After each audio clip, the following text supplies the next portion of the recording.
Right, yeah. Mhm.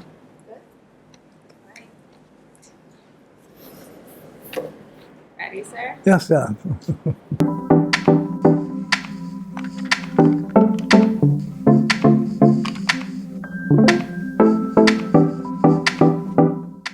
I'm very excited to interview you because I'm sitting in front of a legend, basically, and you guys started the fight very early on in your careers. You were young, and my first question to you is, what was your inspiration getting out there and being involved in politics at such a young age, especially because of the landscape that was already here in the country? It's an interesting question. There was a group of us young men in the PLP who banded together. We called ourselves the National Committee for Positive Action. We started to talk with each other, and we started to read and all that sort of thing. And I think we came to the conclusion that we couldn't have our children grow up in the kind of country we had then, where they would have been second-class citizens. And so we saw the PLP as a good instrument. The founders did a good job. Mr. Taylor did a good job in establishing the PLP as the first national party. We had political parties before. As you know, we had the Ballot Party, which was started by R.M. Bailey and some others fighting for the ballot back in the day. But we never had an organized national party. And this is a remarkable thing about old man Taylor, Mr. Taylor. He went from island to island and settlement to settlement, bicycle, establishing party branches throughout. And when we saw this, we saw that as a possible instrument for the deliverance of our people, mostly black people who were second-class citizens in their own country. That was, to us, that was intolerable. And we figured that it was our responsibility, whatever sacrifice we had to make, it was our responsibility to change that and pass on a better country to our children who would grow up as first-class citizens in the Bahamas. I recently spoke to Sir Franklin Wilson when the book was presented to him, and he spoke very highly of you. Oh, and he also stated that you made a lot of sacrifices for the fight. Can you let us know what some of those sacrifices were? Well, when I got married to my children's mother, I was a devout Catholic, and so was she. We didn't believe in birth control, fortunately. and we already had a house full of children. But it was necessary for me to do what I had to do for the sake of those children. So they made sacrifices along with me, and others as well. But it was something I had to do for them. I couldn't live with myself if I had not done that, and not see the changes that we were able to achieve. Because it is difficult talking to young people today to describe what it was really like. Being in the country, for instance, prior to 1956, when black people couldn't go to the hotels. Black people couldn't go to certain restaurants. But the worst part of it was the thing that they denied us. We had a very sophisticated society over there, you know. Make no mistake about that. But what was denied the Bahamians, the biggest injustice was the denial of education. And we were keenly aware of that. Our people were uneducated. School leaving was, I think, 14 was school leaving. 14? School leaving. I left school at the age of 15. That's insane. Yeah. There are few families who, because of their circumstances, they were professional or they got some help, were able to send their children abroad to university. But very, very few. And then there were a few who went to the government high school. And government high school could only take a few every year. The rest had to leave. And the race thing was evil because they denied us education. And like we used to say, education is the key to unlock the door to the future. And that was one of the things that inspired us. So we were prepared to make any sacrifice necessary. And we did that. People don't understand, today we have a university, but to try to explain to them how that was back then is a little difficult for you to conceive. What? Leave school at 14? And also, we were fighting against economic injustice, because the Bahamas was controlled by what I have described as a classic oligarchy. A small, wealthy, racist group. And what they did was they allowed black people to go only so far economically. And they controlled instruments of the states, especially licensing, so that you couldn't do anything. You couldn't import a tin of cream because Asa Pritchard, he had the what they used to call it, commission merchants. They had the lock on all the imports. And that is why I pay such great tribute to Milo Butler, who succeeded in spite of that. And he used to go to them and buy stuff from them for his store, and still in the House of Assembly tell them who they were. So we have a different country. But unfortunately, very early, after the victory, after January 10, 1967, we saw developing what I describe as a personality cult around Cylinder and Pindling. And that was not what we fought for. We saw that in other countries, and we were determined that was not going to be history that would be passed on to our people. So you will remember that the 8 of us who were called the Dissident 8, all 8 of us were elected in 1967, January 10. So we had progressive credentials. People would talk all sorts of foolishness after that, eh? But all 8 of us.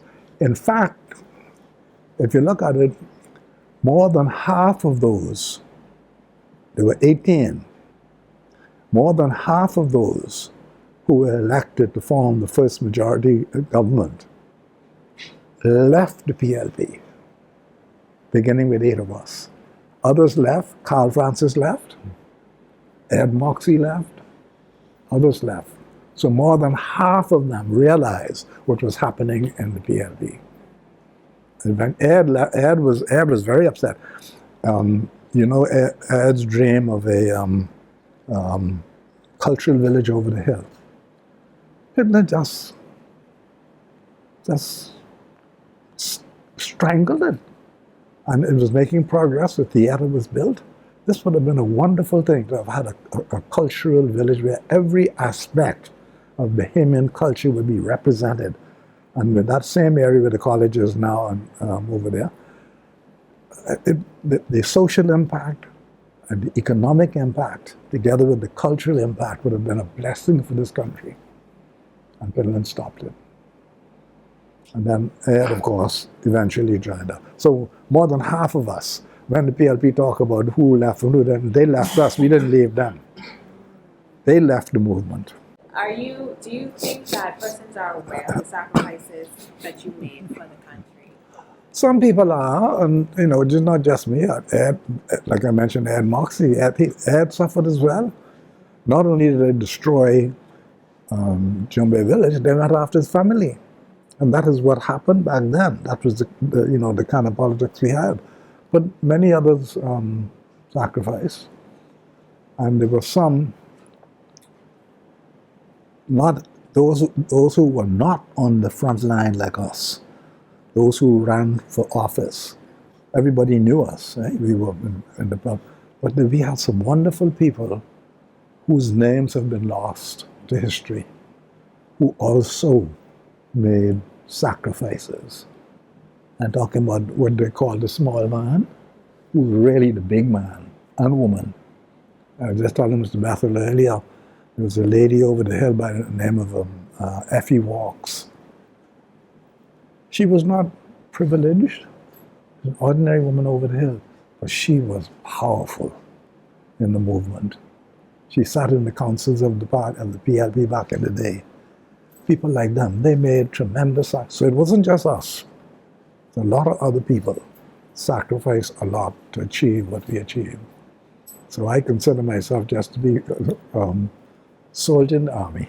And these are my last three questions. Your kids, I mentioned before, they are heavily involved in public life. And sometimes they do take some darts. How does that make you feel when you see them? You say sometimes they do what? They take attacks sometimes. Oh yeah. Well, I think all my family realize that goes with the territory, right? Yeah. And it is not unusual to have what we call political families. You see it all over the world. People, for one reason or another, maybe some grandfather or father was involved, and the children and grandchildren, they just sort of gravitate to that. And some people have argued that a deeper thing than that. They say it's in the bones, it's in the blood. But I'm very proud of them, and I'm proud of all young people, not just my family, all young people who make a contribution and who would sacrifice to serve their country in the political arena. And by the way, let me just say this, please. Sometimes you hear people say, politics is a dirty game. You've heard that, eh? I get so irritated when I hear that.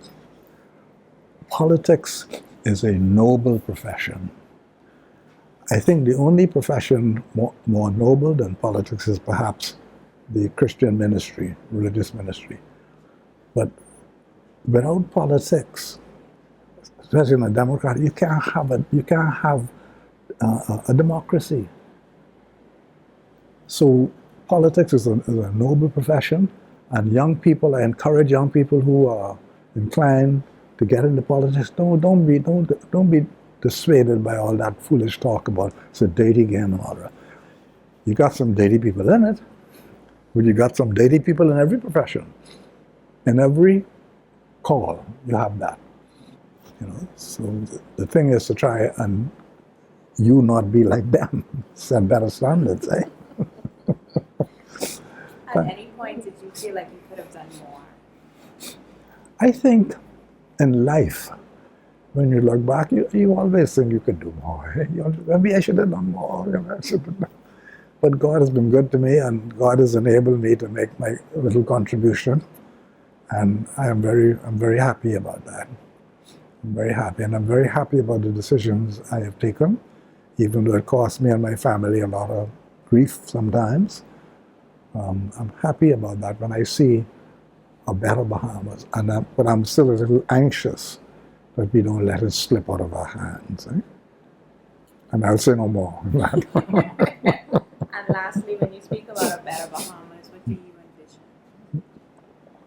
I envision, as I said just now, number one, an educated people, a cultured people, a people who know who they are and who are proud of what they are. We live next to a great cultural giant, the United States, eh? And sometimes there's a temptation for us to imitate. And I mentioned this in my demission speech. Sometimes some of us are tempted to imitate the low end of other people's culture. When we have a wonderful Bahamian culture. We have done wonderfully well with our artistic culture. There was a time, I remember back in the day, some decades back, when I used to lament Bahamian musicians imitating the latest stuff out of America. Then it seems there was a sort of renaissance, and we rediscovered Bahamian music. And so our artistic culture, music, art, Junkanoo, we've done marvelously well in preserving and promoting those. And we are the most talented people in the world when it comes to that. But we have to be very, very careful about our social culture. Don't imitate the low end of other people. I remember when I was Minister of Tourism back in the day, and you still hear it from time to time, I was so happy when people would come and say, you know, Mr. Foulkes, we came to the Bahamas because of the sunshine and lovely beaches and all that, but we keep coming back because we just love Bahamians. You people are so different. That was music to my ears. So why do we want to be like them? I mentioned one time, you know, the playwright, he's head of the university in Grand Bahama. He did a television series. What's his name now? Can't remember. 96. And I was asked to say some words, and I told him I'd like to see more of this. I'd like to see more Bahamians in drama and other productions like that on our TV. Because if all we see is them, pretty soon we come to believe that we are them. We were such a mannerly people. The young ladies who came here back in the 60s and early 70s, they were just swept away by Bahamian men. Yes, ma'am, no, ma'am. Open the car door for you, fix the seat, get all that sort of stuff. Good manners, the manners that we learned from our mothers and fathers. Just good manners, that's all. And we were regarded as an elegant people. But we got to be careful, we don't let that slip away and become something else. Right? Okay. Yes, that was good. Thank you so much, Not sir. at all. Thank you.